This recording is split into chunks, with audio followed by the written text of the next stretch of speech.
l'utilisation de la roue des émotions tous les jours en entrant dans la classe est-elle une bonne chose? D'abord les points courts, ça donne à l'enfant un espace et un lieu pour parler de son monde intérieur. Ça permet de faire de la classe aussi un endroit sécurisé où il peut exprimer ce qu'il ressent. Ça lui permet d'aborder sereinement le dialogue dans l'avenir en sachant que les émotions ont droit au chapitre et qu'il peut ressentir des choses et en parler. Ça lui apprend aussi à les comprendre et à comprendre celles des autres, à être à l'écoute. En gros, cela favorise l'intelligence émotionnelle.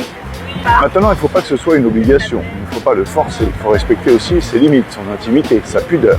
Tous les enfants n'ont pas forcément tous les jours envie, le matin, de parler de ce qu'ils ressentent.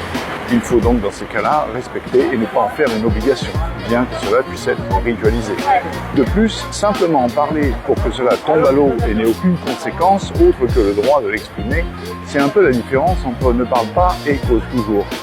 Donc encore faut-il que les émotions qu'il ou elle évoque puissent avoir un changement sur leur environnement et puissent avoir une conséquence de prise en compte. Enfin, cela peut être un rituel assez chronophage. L'un dans l'autre, je pense que c'est une bonne chose pour les enfants, à condition que ce ne soit pas obligatoire, à condition qu'il y ait le temps, et à condition bien sûr que lorsqu'il y en a besoin, l'enfant peut dialoguer sur son émotion et que l'expression de son émotion a un impact. C'était une très bonne question qui m'a demandé un peu de réflexion. Je vous remercie de votre patience et je vous retrouve tous les soirs de la semaine, du lundi au vendredi, autant que faire se peut, de 20h à 22h pour essayer de répondre au plus grand nombre de vos questions, si je le peux. À bientôt. Est-ce que tu utilises la roue des émotions? Tu l'utilises? Je suis pas sûr. Je pense que ton émotion, c'est envie de te baffrer le pigeon.